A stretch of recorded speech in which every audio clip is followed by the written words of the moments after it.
पिछले कुछ अरसे में गाड़ियों की जो सेल है वो बढ़ी है या ड्रॉप हुई है? न्यू कार की जो प्रोडक्शन है वो भी नीचे गई है, सेल भी नीचे गई है। अगर हम अपनी जो इकोनॉमिक ग्रोथ देखते आ रहे हैं, 2018 2016 में पहली कॉम्प्रिहेंसिव ऑटो पॉलिसी आई थी। तब पाकिस्तान साल की तकरीबन 1,50,000 गाड़ियाँ बनाता था। वो 18, 19, 20 में फिगर तकरीबन 2.5 लाख के करीब गया पीक पे। और हम अगर कोरोना ना आता और जो एक्सपेक्टेशन थी कि ये 4 से 5 लाख पे जाएगा 14 ऑटो मैन्युफैक्चर के साथ, लेकिन अनफॉर्चुनेटली अभी भी आप 1.5 लाख के फिगर पे खड़े हैं। यानी 3 ऑटो मैन्युफैक्चरर भी 1.5 लाख बना रहे थे और 13 भी 1.5 लाख बना रहे हैं। केक का स्लाइस जो है ना वो छोटा हो गया, केक उतना ही है। अब वो डिवीजन 13 कंपनियों में हो रही है और उसकी सबसे बड़ी वजह इकोनॉमिक डाउन टर्न है पाकिस्तान का। ये जो इम्पोर्टेड गाड़ियाँ आती हैं पाकिस्तान पे, जिस पे आपने बताया कि 432% टैक्स हम लगा देते हैं, अगर इतना टैक्स ना लगाया जाए तो क्या इससे हमारे जो 14 मैन्युफैक्चरर्स हैं इनको हेल्दी कंपटीशन का सामना नहीं करना पड़ेगा और ये अपनी गाड़ी की कीमतें रैशनलाइज नहीं कर देंगे और आम कंज्यूमर को उसका फ़ायदा नहीं होगा? बट साहब, ये वो आर्गूमेंट है जिसकी वजह से जो पाकिस्तान की इंडस्ट्री आज तक ग्रो नहीं की। अगर आप 90s में कंपेयर करें, हमारा जो हमसाया मुल्क है, हम कीमतें उनसे बहुत ज़्यादा कंपेयर करते हैं, तो उनके पास बहुत छोटी छोटी गाड़ियाँ थी, हमारे पास बड़ी बड़ी गाड़ियाँ थी। कभी BMWs आ रही हैं रेडको के थ्रू, तो कभी शाहनवाज के थ्रू मर्सिडीज़ आ रही हैं। उनके पास वो एक ही गाड़ी होती थी, छोटी सी साबुनदानी टाइप थी। ठीक है, उन्होंने क्या किया, उन्होंने अपनी इकोनॉमी को क्लोज़ कर दिया। उन्होंने कहा जिसने आना है वो इधर बनाएगा, वरना नहीं बनाएगा। ठीक है, इकोनॉमिक टर्म है कि आप अपनी इकोनॉमी को क्लोज कर देते हैं। हमने क्या किया, हमने कहा जी हमने ऑटो मैन्युफैक्चरर को धमकी देनी है, हम 10 साल की इंपोर्ट खोल देंगे। फलाना आया, उसको रेफरेंडम में वोट चाहिए, उसने कहा जी 15 साल की खोल दो। कोई कहता 3 साल की, कोई 4 साल की। एक ऐसा सीसो है जिसकी वजह से ऑटो मैन्युफैक्चरर को हमेशा बहाना मिल जाता है। वो अंग्रेजी में कहते हैं इन्फेंट इंडस्ट्री आर्गूमेंट। ये ऐसा इन्फेंट है जो कभी बड़ा नहीं हुआ। रीज़न वो कहते हैं जी आपने हमारे लिए कभी पॉलिसी सेम रखी नहीं। कभी आप 10 साल की इंपोर्ट खोलते हैं हमें डराने के लिए, कभी आप 15 साल की खोल देते हैं, कभी आप 3 साल की खोलते हैं, कभी आप 5 साल की, जिसकी वजह से हमारी इंडस्ट्री ग्रो नहीं की। क्या ये सच है कि पोर्शे ने पाकिस्तान को ब्लैकलिस्ट कर दिया? पोर्शे अब पाकिस्तान में गाड़ियाँ जो है नहीं बेचेगा? सर, ये जितनी मल्टी जो है ना इंपोर्टेड कंपनी होती हैं, बहुत सियाने होते हैं। पोर्श जब पाकिस्तान में परफॉर्म कर रहा था तब उन्होंने कहा जी हमारा है। जब वो हालात ख़राब हुए, जब उनको लोगों ने ईमेल लिखी, उन्होंने कहा हम तो पहचानते नहीं है कौन है। सिमिलरली अभी हमारे एक दोस्त हैं, उन्होंने जो ऑडी एक बुक कराई, वो लेट हो रही थी, उन्होंने ऑडी इंटरनेशनल को ईमेल लिखा, उन्होंने कहा जी हम इनको नहीं जानते। ये हमारे डीलर नहीं है, ये रीसेलर्स हैं। तो रीसेलर्स का क्या मतलब, जो लेके रीसेल करता है, तो मैं और आप भी कर सकते हैं। तो अनफॉर्चुनेटली जितने भी बड़े ब्रांड हैं वो यहाँ से प्रॉफिट लेके जाते हैं, लेकिन जब कोई जिम्मेदारी की बारी आती है तो वो यहाँ पे हाथ नहीं पकड़ाते।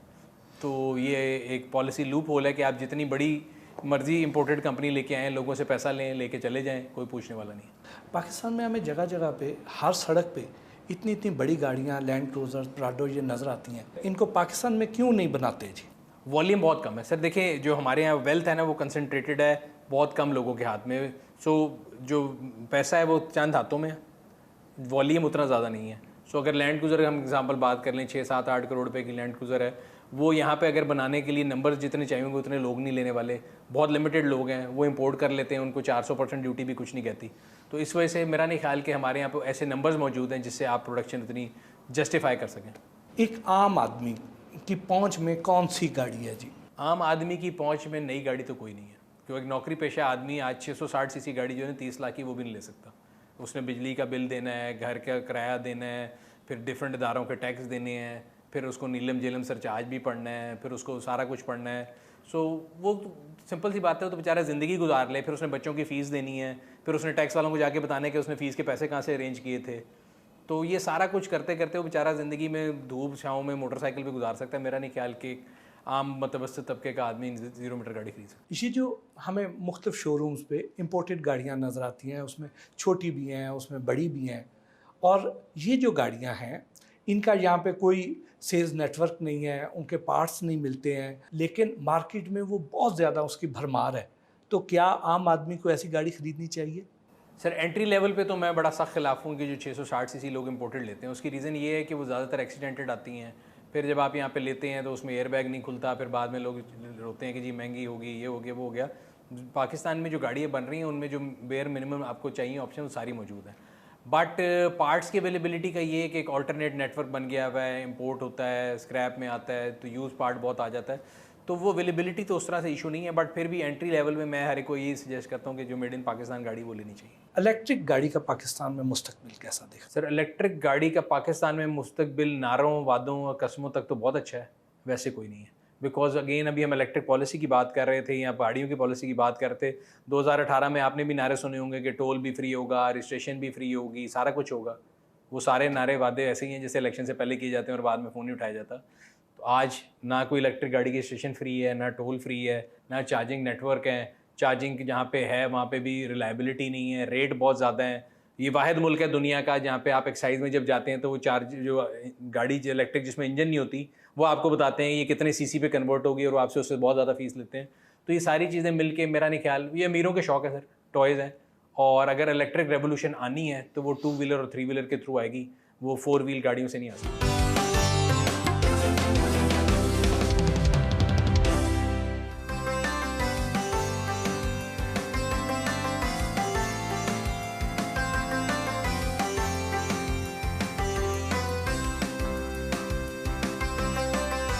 तो किसी भी मल्टीनेशनल कंपनी की तरह हमने यहाँ पे कोशिश ये की है कि एक सेठ कंपनी ना हो। कल्चर ये है कि जो बंदा कंपनी में है वो अपनी इनपुट दे और एक ज़्यादा ख्याल से कंपनी आगे चले।